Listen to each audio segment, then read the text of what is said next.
ফিতরা পরিমাণটা কি একজনকে দিতে হয় না কয়েকজনকে ভাগ করে দেওয়া যায়? এটা আসলে এই একজনের খাবার যদি হয়, একজনের খাবার তো কয়েকজনকে ভাগ করে দেওয়া যায় না। আরব দেশে খাবার দিতেন, আরব দেশে ওনারা পয়সা দিতেন না, কিন্তু তখন এখন কারেন্সি যেভাবে অ্যাভেলেবল আছে, ওনাদের সময় কারেন্সি এরকম অ্যাভেলেবল ছিল না। এই জন্য সেখানে এখনো কোনো কোনো মাযহাবে ফতুয়া আছে পয়সা দিলে হবে না, খাবার দিতে হবে। খাবার পাক করে দেওয়া যাবে, অথবা খাবারের মানে পাক না করে দেওয়া যাবে, চাল, আটা, গম এগুলো 3.5 কেজি দিয়ে দিতে হবে। আপনি সৌদি আরবের মার্কেটে গেলে দেখবেন ঈদের একদিন আগে সমস্ত রাস্তাঘাটের ফুটপাতের মধ্যে এগুলো নিয়ে পড়ছে, গমের বস্তা নিয়ে পড়ছে।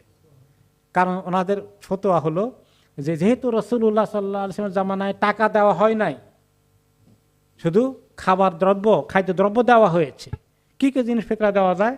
গম দেওয়া যায়, আটা দেওয়া যায়, জব দেওয়া যায়, চাল দেওয়া যায়, তার সঙ্গে মিটের কুতুল বালাদ যেটা আমাদের দেশের খাবার যেটা। এরপরে ওনারা পনির দিয়েছেন, কিশমিশ দিয়েছেন, খেজুর দিয়েছেন, সেগুলো দাম অনেক বেশি।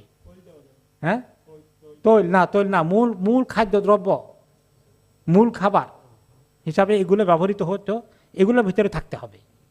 তো সেই হিসাবে ওনারা কেউ বলেন যে টাকা দেওয়া ঠিক না, খাবার দিতে হবে। ওকে, আর চিনিও খাবারটা দেওয়া যাবে না, না এটা স্পেসিফিক হাদিসে কোনটা কোনটা মেনশন করা আছে ওগুলা, এই যে কটা বললাম এগুলো মেনশন করা আছে। এর বাইরে অন্য কোনো খাবার দেওয়া যাবে না। কোনো কোনো জায়গায় এদেশে আলু খাবার মেন খাদ্য ছিল এই দেশে, তাই না? এখন আলু দিবেন না, ওইগুলো আইটেমের ভিতরে পড়তে হবে। তো কাজেই এখন আপনি ওই খাবার দিলে তো একজনকে 3.5 কেজি পুরো দেওয়া দরকার, ভাগ করে দেওয়া ঠিক না। তো এখন টাকা পয়সা দিতে গেলে যখন আমরা মূল খাবার দিচ্ছি না, সেই হিসাবে কনসিডারেশন আছে যে আপনি ফিতরাটাকে কয়েকজনকে ভাগ করে দিতে পারেন এবং ফিদিয়াকেও কয়েকজনকে ভাগ করে দিতে পারবেন। তবে উত্তম হলো যে এক ফিতরা যেন একজনে পেয়ে যায়, এটা ভালো হবে। 7 পাউন্ডে কত হবে এখন? 1000 টাকা। এরকম একজনকে দিয়ে দেওয়াটা উত্তম, এরকম একজনকে দিয়ে দেওয়াটা উত্তম।